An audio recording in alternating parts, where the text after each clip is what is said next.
안녕하세요, 아유르베다 스토리입니다. 지난 시간에 나는 어떤 체질인가에 대해서 체크를 해봤는데요. 이후 각 체질마다 알맞은 건강법이 있다고 소개를 드렸었죠. 오늘은 바타 체질인 분들이 어떻게 건강을 관리해야 되는지에 대해서 한번 말씀을 드려보도록 하겠습니다. 만약 자신의 체질을 모르신다면 위에 링크를 통해서 본인의 체질을 먼저 체크해 보신 다음에 영상을 계속 봐주시길 부탁드리겠습니다. 바타 체질은 바람이 가지고 있는 성질이 많은 사람이라고 이전에 말씀을 드렸었죠. 아유르베다에서는 바람이 건조하고 움직이고 가벼운 성질을 가지고 있다고 말을 합니다. 만약 이러한 건조한 성질이 증가하게 되면 피부나 머리, 손발톱 등이 건조해지고 만약 장이 건조할 경우에는 변비 등이 발생하기도 합니다. 그래서 바타 체질의 사람들은 바람의 성질이 더 높아지지 않도록 관리하는 것이 건강법의 핵심이 되겠습니다. 이제 그 방법들을 구체적으로 한번 살펴보겠습니다.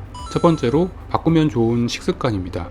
바타 체질인 분들에게는 기름진 음식을 챙겨 먹는 것이 좋습니다. 왜냐하면 기름진 성질이 바타 체질이 가지고 있는 건조한 성질을 상쇄시키기 때문이죠. 기름진 음식의 대표적인 육류는 바타 체질인 사람들이 꼭 챙겨 먹어야 하는 것 중에 하나입니다. 만약에 육류를 좋아하지 않는다면 직접적으로 좋은 오일을 드시는 것도 추천드립니다. 아침 저녁 식사 전에 들기름 한 스푼을 드시는 것은 바타 체질인 사람들에게 매우 좋습니다.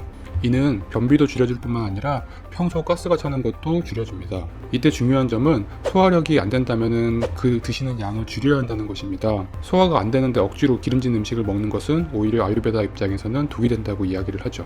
바타 체질에서 추천되는 두 번째 식습관은 바로 따뜻한 물만 마시는 것입니다. 바타 체질은 기본적으로 소화력이 약합니다. 또한 몸이 차게 되면 원래 가지고 있던 바타 체질의 증상들이 더 강화되는 특징들이 있는데요. 이를 예방하는 가장 좋은 방법은 따뜻한 물만 마시는 것입니다. 너무 단순한 거 아니야 라고 생각하실 수 있는데요. 하지만 막상 해보면은 귀찮은 부분이 있어서 생각보다 실천하기 어렵기도 합니다. 하지만 그만큼 그 효과는 확실합니다. 눈 딱 감고서 보름 정도만 실천을 한번 해보세요. 몸이 훨씬 편안해지고 안정감을 느끼실 수 있으실 겁니다. 만약 여기에서 조금 더 팁을 드리자고 하면은 일반 물도 좋지만 펜넬을 보리차처럼 끓여서 드시는 것도 좋습니다. 펜넬은 아유르베다에서 바람을 빼주는 매우 좋은 약초이기 때문입니다. 식습관 말고 생활 습관에도 변화를 주어도 좋은데요.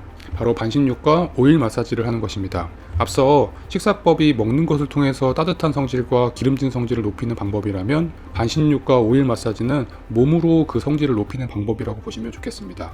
바타 체질의 경우 건조한 성질과 움직이는 성질로 인해서 몸의 긴장도가 다른 사람보다 높은 편입니다. 그래서 근육이 항상 수축해 있는 경우가 많기 때문에 이를 풀어주고 하루를 마무리하는 것이 굉장히 중요한 포인트입니다. 매일 반신욕을 하고 셀프로 오일 마사지를 하기에는 번거로운 것이 사실입니다. 이 경우에는 족욕과 발 셀프 오일 마사지로 대체할 수 있어요. 식사 후 TV를 보시면서 발만 담그고 있으면 되기 때문에 크게 준비할 것도 없고 치울 것도 별로 없어서 꼭 한번 해보시기를 부탁드립니다. 이제 바타 체질의 마음 건강에 대한 이야기를 한번 해보도록 하겠습니다. 바타 체질인 사람들은 가볍고 움직이는 성질이 많기 때문에 마음이 매우 빠르게 움직이는 특징이 있습니다. 이 같은 특징은 새로운 것에 쉽게 적응하고 빨리 배우는 장점이 있지만 산만하고 지구력이 낮은 단점으로도 작용할 수가 있습니다. 그렇기 때문에 평소 마음이 너무 활발하게 움직이는 것을 바타 체질은 좀 케어할 필요가 있는 거죠. 그 방법으로는 바로 하루 15분 정도 멍을 때리는 것입니다. 앞서 말씀드린 것처럼 바타 체질의 마음은 활동성이 높아서 다른 사람에 비해서 생각이 굉장히 많습니다. 뿐만 아니라 마음이 빠르게 움직이기 때문에 감각 정보에 훨씬 더 예민합니다. 그 결과 같은 일을 해도 다른 사람에 비해서 받아들이는 정보량이 굉장히 많은 것이죠. 하지만 문제는 이렇게 하루 동안 받아들인 정보를 혼자 정리할 시간을 갖고 있지 않는다는 점입니다. 우리는 쉴 때 주로 TV나 유튜브를 보는데 이런 방법들은 바타 체질에게는 오히려 또 다른 정보를 더하는 결과를 초래하는 것이죠. 그래서 바타 체질의 경우에는 따로 시간을 내서 감각 정보를 차단하는 시간을 보장해 주는 것이 좋습니다. 그것이 바로 하루 15분 멍 때리기라고 할 수 있죠. 방법은 특별한 것이 없습니다. 핸드폰을 끄고 조명을 낮춘 상태에서 조용히 혼자만의 시간을 갖는 것입니다. 이때 집중할 대상이 필요하시다면 초를 켜놓고 그것을 집중해서 바라보는 것도 좋은 방법이고요. 멍 때리기 시간을 갖는 것은 마음을 차분하게 하고 하루 동안 수많은 감각 정보에 힘들어했던 자신에게 직접적으로 좀 쉬게 만들어주는 효과가 있어요. 아마도 바타 체질인 사람들 경우에는 이때 점차 에너지가 차는 진짜 휴식을 경험하실 수 있을 겁니다. 마지막으로 바타 체질의 운동 방법을 말씀드리겠습니다. 모든 사람들에게 운동은 다 좋지만 체질에 따라서 운동 시 중요하게 영향하는 부분들이 다른데요. 바타 체질은 기본적으로 지구력이 낮고 금세 실증을 느끼는 특징이 있습니다. 그래서 무슨 운동이든 처음에는 열정을 가지고 집중하지만 금방 그만두는 경우가 많죠.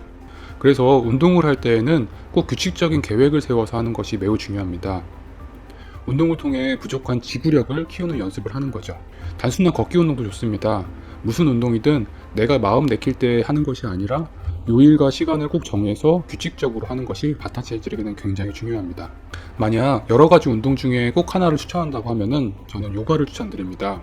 앞서 말씀드린 것처럼 바타 체질의 마음은 매우 활동적인데요. 그리고 이를 가장 효과적으로 조절할 수 있는 것이 바로 요가입니다. 요가를 통해 육체적인 유연성과 근력을 키우는 것도 좋지만 마음을 차분해지는 것에 좀 더 초점을 맞추고 해보시기를 바랍니다. 자, 어떠셨나요? 바타 체질의 사람들이 하면 좋은 건강법에 대해서 한번 알아봤는데요.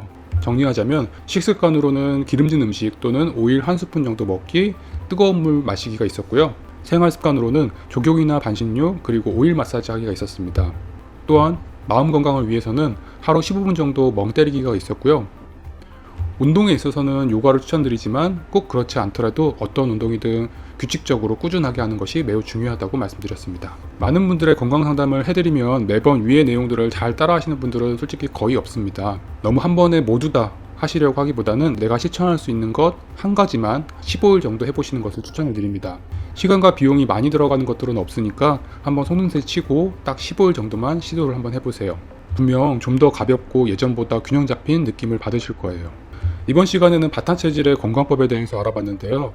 다음 영상에서는 피타 체질 그리고 카파 체질의 건강법에 대해서도 알아보도록 하겠습니다. 재밌게 보셨다면 좋아요와 구독 부탁드리고요. 알람 설정 해주시면 여러가지 아유르베다 건강법에 대해서 바로바로 받아보실 수 있으실 거예요. 지금까지 아유르베다 스토리였습니다. 감사합니다.